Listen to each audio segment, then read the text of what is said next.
जो यहाँ के प्रशासनिक अधिकारी हैं उनका भी ये कहना है कानूनी तौर पर ये गलत है कि ये अपना बच्चा है, किसी को ऐसे नहीं बेच सकती है। जी वीना, बिल्कुल सही बात आपने की, लेकिन इस बीच आपको रोकना चाहेंगे। सुशील सफेदों से एक दर्शक हमारे साथ जुड़े। जी सुशील, क्या कहना चाहेंगे? जी सुशील, कहिए क्या कहना चाहेंगे आप? मैं ये कहना चाहता हूँ जी, इसका जो फैसला लेडीज का ये जायज फैसला है, ये अपना बच्चा किसी को दे सकती है जी। जी सुशील, क्या आप फिर से जी सुशील, हमसे बातचीत के लिए बहुत बहुत शुक्रिया आपका। तो हम दर्शकों से एक बार फिर कहना चाहते हैं कि आप हमें फोन कर सकते हैं, और जो खबर हम आपको दिखा रहे हैं कि क्या एक महिला को इस तरह से कदम उठाना चाहिए, क्या एक महिला अपनी कौख का सौदा कर सकती है, आप अपनी राय रख सकते हैं, हमें फोन कर सकते हैं। टीवी स्क्रीन पर जो नंबर्स दिखाई दे रहे नंबर्स पर आप हमें फोन कर सकते हैं और हमारे साथ इस तमाम चर्चा में आप भी हिस्सेदारी कर सकते हैं। और इस बीच हमारे साथ हमारी विशेष मेहमान भी जुड़ी हैं और हमारी सहयोगी वीना अरोड़ा भी जुड़ी हुई हैं। सुनीता जी, यहाँ पर वीना ने एक बड़ा अहम बात यहाँ पर कही कि महिला कोई प्रोडक्शन मशीन नहीं है कि वो बच्चे पैदा करे और बेचे। यह गरीब मुल्क है, अगर यहाँ पर एक रीत चल पड़ी तो फिर सारे उसी रीत पर चलेंगे। एक गलत संदेश भी जा सकता है इस खबर से। जी सुनीता जी, एक गलत संदेश भी यहाँ से जा सकता है। बिल्कुल सही कहा कि कोई प्रोडक्शन मशीन एक महिला नहीं है। जी आपसे पूछना चाहते हैं। हाँ, मैं ये जरूर कहना चाहती हूँ कि महिला को एक वस्तु, एक प्रोडक्ट नहीं है, और महिला की कोख भी एक प्रोडक्ट नहीं है। लेकिन जहां तक इस महिला की बात है, उसमें मैं स्थानीय प्रशासन का भी फेलियर मानती हूँ। सरकार ने इतनी योजनाएं बनाई हैं, कहीं घर की बनाई है, बीपीएल लोगों के लिए जमीन देने की भी सूचनाएं, कार्यक्रम बनाए हैं, खाद्य सुरक्षा के लिए भी कुछ कार्यक्रम बनाए हैं, लेकिन आम जनता तक वो नहीं पहुंचे हैं। एक तो ये कारण है कि पहुंच नहीं पाए। दूसरा है कि नैतिक तौर पर के महिलाओं का यदि ये उपयोग शुरू हो जाएगा तो ये बहुत ही ज्यादा घिनौना और घृणित कार्य हो जाएगा। क्योंकि मैं जानती हूँ, जहां तक इस महिला को मैं समझने की कोशिश कर रही हूँ, तो मैं जानती हूँ कि हमारी आम जो लोग हैं, आम जो महिलाएं हैं, उनको सरोगेसी का पता है कि ऐसा कुछ करने से, कोख देने से कि हमें बहुत पैसे मिल जाते हैं, लेकिन उनको राइट सोर्स नहीं पता। और इसीलिए कि ये पूरा मेडिकल टूरिज्म पूरे हिंदुस्तान में ये फैल चुका है, जहां पर महिलाओं को कोख, अगर महिला बच्चा पैदा करे तो बहुत बड़ी रकम मिलती है, ऐसा लोग सुनते हैं, ऐसा ये महिलाएं भी सुनती हैं। तो उसी एवज में अगर ये बच्चे को अनाथ आश्रम में दान करती हैं, आपसे इस बारे में बात करेंगे, लेकिन इस बीच नानौन से एक दर्शक हमारे साथ जुड़े हैं। जी, क्या कहना चाहेंगे?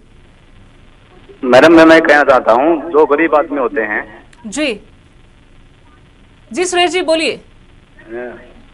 मैं ये कहना चाहता हूँ, जो गरीब आदमी होते हैं वो अपने बच्चों का जो पैदा करने पर नियंत्रण नहीं रखते जी, उनका ये भी खास कमी होती है जी। लेकिन हम ये जानना चाहते हैं सुरेश जी कि इस माँ ने जो फैसला किया अपनी कौख का सौदा करने का, क्या आप इसको सही मानते हैं?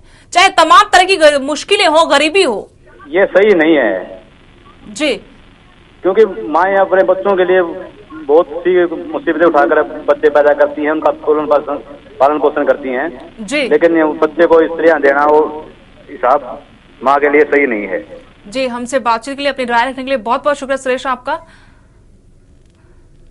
तो एक बार फिर रुख करते हैं, हमारी विशेष मेहमान सुनीता धारीवाल समाज सेविका हैं, वो हमारे साथ बने हुई हैं। सुनीता जी, आप सरोगेसी की बात यहाँ पर कर रही थी, हाँ, तो हम जानना चाहते हैं, खासकर हमारे दर्शक जो महिला दर्शक हैं हरियाणा के, उनके लिए कम से कम उनको इस बारे में जानकारी जरूर हो।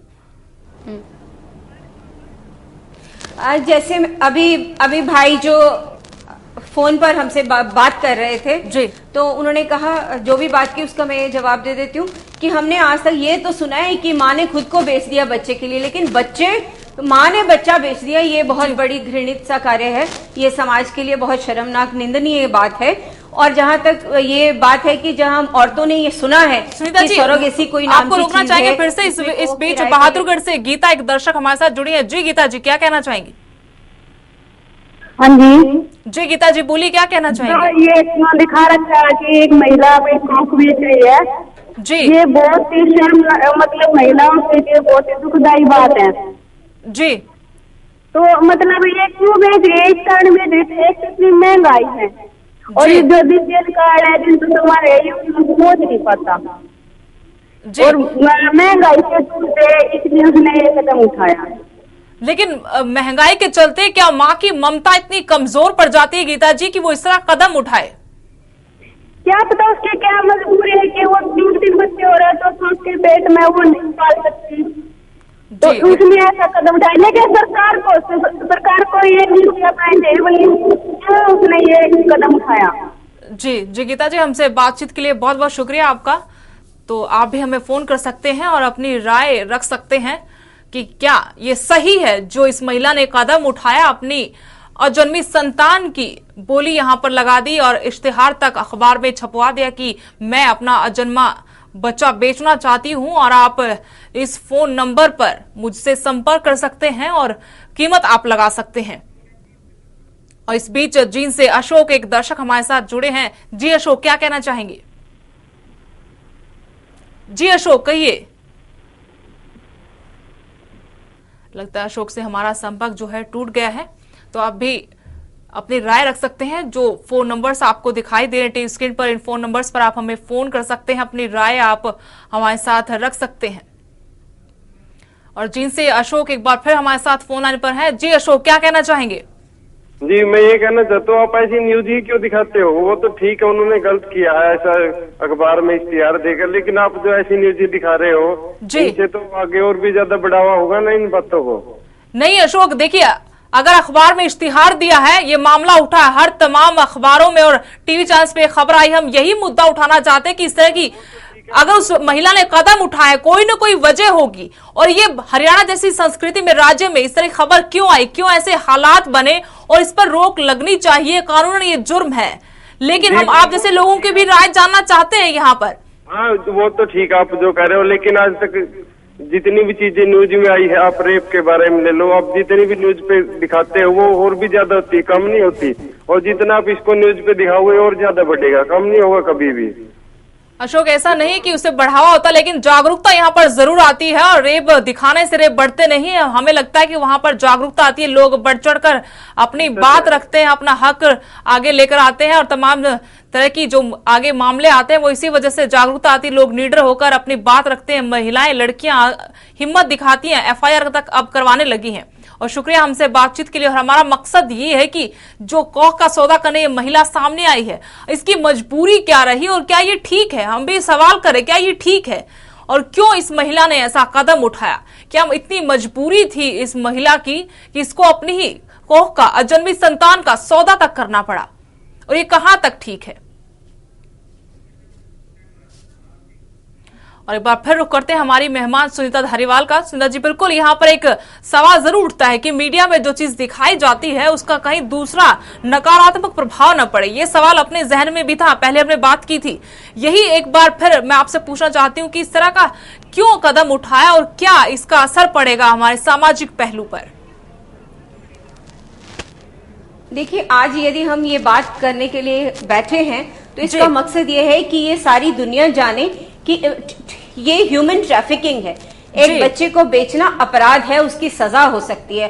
हम पूरे देश के अंदर, हमारे देश में बिल्कुल मान्य नहीं है, हम एक अपनी उंगली तक बेच नहीं सकते। वो एक पूरे के पूरे एक मानव को वो बेचना चाहती हैं, वो एक अपराध की श्रेणी में आता है जिससे उसको सजा होगी।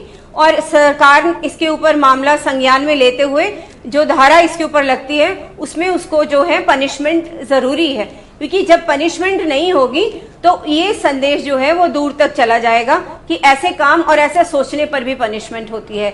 और ये दुखदाई है। इससे मीडिया पर आने पर ये चीज बहुत ज्यादा फैलती है कि पूरे समाज को एक हताशा होती है और हम निर्णय लेते हैं कि आगे से हम ऐसी चीज नहीं करेंगे, और अगर कहीं ऐसी होती है तो हम इसको स्पेशल वॉच करेंगे, हम अपनी निगरानी करेंगे, पंचायतें इन बात की निगरानी करें, हमारी खाप पंचायतें इस बात की निगरानी करें, हमारा समाज, हमारा गली, हमारा मोहल्ला, ये सब हमारी इन चीजों की निगरानी करें, ताकि ऐसे ऐसे जो वाकये हैं वो ये ना आए। मीडिया के थ्रू, मीडिया एक बहुत बड़ा साधन है जिसकी वजह से हम लोगों को जागरूक करने में संभव हमारे लिए होता है। जी बिल्कुल। इस बीच खरखोदा से सतीश, एक हमारे दर्शक हमारे साथ जुड़े हैं। जी सतीश, क्या कहना चाहेंगे?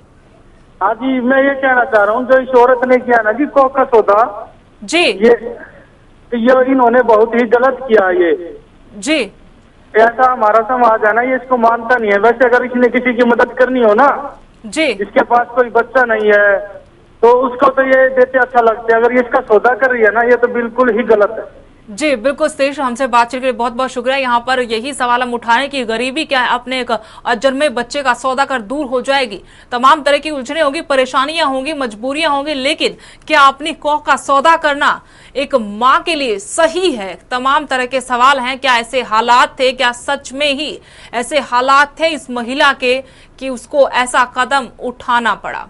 और इस बीच सुनील हांसी से हमारे दर्शक हमारे साथ जुड़े। जी सुनील, क्या कहना चाहेंगे? नमस्कार मैम। जी नमस्कार। ये मैम वैसे तो देखो सरकार की पॉलिसी का पता चल रहा है। यहाँ पर ये जो महिला है जी ये सरकार की पॉलिसी का यहाँ पर दिखावा कर रही है कि सरकार की पॉलिसी ऐसा लोगों तक क्यों नहीं पहुँच पाती। यहाँ पर सरकार का पता चलता है कि क्यों नहीं पहुँच पाती सरकार की पॉलिसी। यहाँ पर ये सरकार की पॉलिसी ये पता चलता है सरकार ऐसा लोगों के लिए क्यों नहीं पहुँच पाती। ये सही बात है, इसको यहाँ दिखावा करना जरूरी था। और मैडम धारीवाल से मैं शुक्रिया करता हूँ कि जो समाज को ऐसी बातें बता रही है। समाज क्यों आगे आता, क्यों सरकार आगे नहीं आती है ऐसा लोगों के लिए? तो पॉलिसी चला रखी है, बीपीएल है और बहुत सारी पॉलिसियां हैं, सरकार की रेगुलेशन है वैसे, लेकिन वो जो ऐसा लोगों के लिए वो क्यों नहीं पहुंच पाती। आज बहुत जो एमसी है, सरपंच है, बहुत सारे ऐसे लोग हैं, उनके लिए फटाफट बीपीएल कार्ड बन जाते हैं, सब चीज पहुंच जाती है, लेकिन ऐसे लोगों के लिए क्यों नहीं पहुंच पाती सरकार?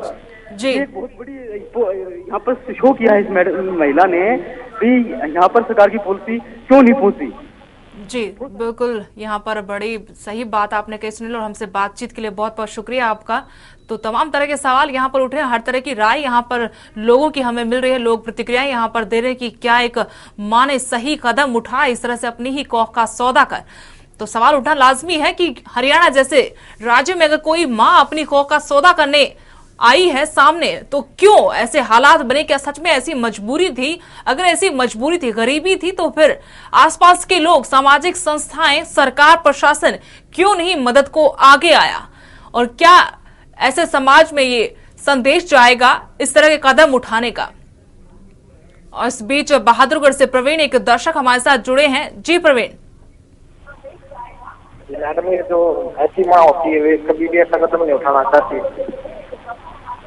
जी प्रवीण, क्या आप सही मानते हैं इनके कदम को? मैडम ये कदम तो बिल्कुल गलत है मैडम, पर कोई माँ ऐसा कदम नहीं उठाना चाहती, पर हर माता से उसका बच्चा कोई अच्छी शिक्षा ले, अच्छी तालीम ले, उसके लिए उसको कदम उठाना पड़ता मैडम। जी शुक्रिया प्रवीण आपका हमसे बातचीत के लिए। तो यमुनानगर में एक महिला ने अपने बच्चे को बेचने की ठानी, और उसका कहना यह कि गरीबी के चलते कर्ज का जो बोझ है उस बोझ को हटाने के लिए उसने ये कदम उठाया है और अपने अजन्मे बच्चे को बेचने का फैसला किया है। लेकिन कानून के मुताबिक वो ऐसा कर नहीं सकती और ये एक अपराध की श्रेणी में आता है, वो अलग बात है। लेकिन ऐसा इस महिला ने सोचा क्यों, ये भी बड़ा सवाल है। ये माँ अपने अजन्मे बच्चे को बेचना चाहती है और इसके लिए इस माँ ने अखबार में इश्तिहार तक छपवा दिए हैं, लेकिन कानून के मुताबिक ये माँ ऐसा नहीं कर सकती क्योंकि ये अपराध की श्रेणी में आता है। और इसमें हम तमाम तरह की चर्चा करें कि क्या ऐसा करना सही है, क्या इस माँ ने ये फैसला कर सही किया है। लेकिन सवाल ये भी है कि ऐसे हालात आखिर बने तो बने क्यों। इस तमाम चर्चा में हमारे साथ हमारी सहयोगी वीना अरोड़ा और हमारी विशेष मेहमान सुनीता धारीवाल जो एक समाज सेविका है, दोनों हमारे साथ बने हुए हैं। सबसे पहले रुख करते हैं वीना अरोड़ा का जो न्यूज रूम से हमारे साथ बनी हुई है। वीना, तमाम तरह की प्रतिक्रिया हमें प्रदेश भर से मिली हैं, आपसे जानना चाहते हैं क्या सच में ऐसा करना चाहिए था इस महिला को? आपने तमाम तरह की बातें भी अब सुन ली हैं, क्या आपको लगता है कि सच में अब ऐसा करना सही था इस महिला के लिए? जिस देश में आपको ये बताना चाहूंगी कि इस महिला के पास और कोई भी रास्ता नहीं था कि इसके अलावा कि कुछ और वो कर पाती, लेकिन जो लोगों की प्रतिक्रियाएं हमने सुनने को मिली हैं, लेकिन वो जो है वो अपनी सोच बता रहे हैं। लेकिन जो सिचुएशन, जो मुश्किलें वो झेल रही है वो उस औरत को पता है, लेकिन वो ही जानती है कि इसका तरीका क्या है और किस तरह वो इस उलझन से सुलझ सकती है। जो लोग अपनी प्रतिक्रियाएं दे रहे हैं, लेकिन वो उसके सामने जाकर या उससे बात करके उसके दिल का जो हाल है वो बयान नहीं ले सकते हैं। लेकिन वो जो औरत है उसको पता था कि उसे क्या करना था। इसी चीज को लेके उस औरत ने अपने बच्चे का सौदा किया है। वो ये चाहती है कि उसे वो अपना बच्चा एक ऐसे पेरेंट्स को दे, ऐसे माँ बाप को दे जो बे औलाद हो, जिन्हें बच्चा ना हो रहा हो, जिन्हें वो खुशी दे सके और उसके लिए भी उन्हें और उस जो रजनी है उसको भी काफी खुशी मिले। जी सुदेश। लेकिन ठीक है वो बे औलाद माँ बाप को अपना बच्चा दे, लेकिन उसकी कीमत लगा कर ना दे। ये हर कोई चाहता है कि एक बेऔलाद को और बच्चा दे, उससे बड़ी खुशी कोई हो नहीं सकती, लेकिन उसकी कीमत लगाकर नहीं। अपनी गरीबी दूर करने का एक ये जरिया ना ढूंढे, क्योंकि इससे एक सबसे बड़ा तो गलत संदेश जाएगा। उसके बाद आपने सही कहा कि प्रोडक्शन मशीन बनाकर रख देंगे महिलाओं को। एक गरीब मुल्क है ये, और यहाँ पर एक रीत चल पड़ेगी, फिर एक गलत संदेश यहाँ पर जाएगा। उसको एक बात और हम यहाँ पर जानना चाहते हैं बिना कि वो महिला मदद के लिए क्या किसी प्रशासनिक अधिकारी के पास गई? जिस उद्देश्य जहां पर मैं आपको ये बताना चाहूंगी कि किसी भी प्रशासनिक अधिकारी को उसके पहले इस बात का कोई भी पता नहीं चला था कि उसको कोई प्रशासनिक मदद मिल पाती, लेकिन जब प्रशासनिक अधिकारियों को इस बात का पता चला कि उस औरत ने अपने आर्थिक हालातों से तंग आते हुए अपना बच्चा बेचने की बात की है, तो ये जो प्रशासन के मुंह पर एक कस कर उस औरत ने तमाचा मारा है कि हरियाणा में होते हुए भी उस औरत को अपना बच्चा बेचना पड़ रहा है, क्योंकि उसे किसी भी तरह की प्रशासनिक तौर पर कोई मदद नहीं मिली थी और इसलिए उसे अपने बच्चे का सौदा करना पड़ रहा था। लेकिन बिना यहाँ पर पहले तो ये कि प्रशासन के पास अगर ये महिला जाती तो शायद कोई रास्ता जरूर यहाँ पर निकलता, लेकिन इस बीच हम इस बारे में चर्चा जरूर करेंगे। तस्वीर भिवानी से एक दर्शक हमारे साथ जुड़े हैं, पूछ लेते हैं कि वो क्या कहते हैं। जी तस्वीर, क्या कहना चाहेंगे?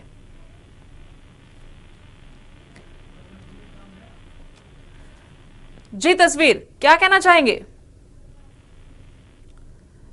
लगता है तस्वीर से हमारा संपर्क जो है टूट गया है, और एक बार फिर रुख करते हैं हमारी मेहमान सुनीता धारीवाल का।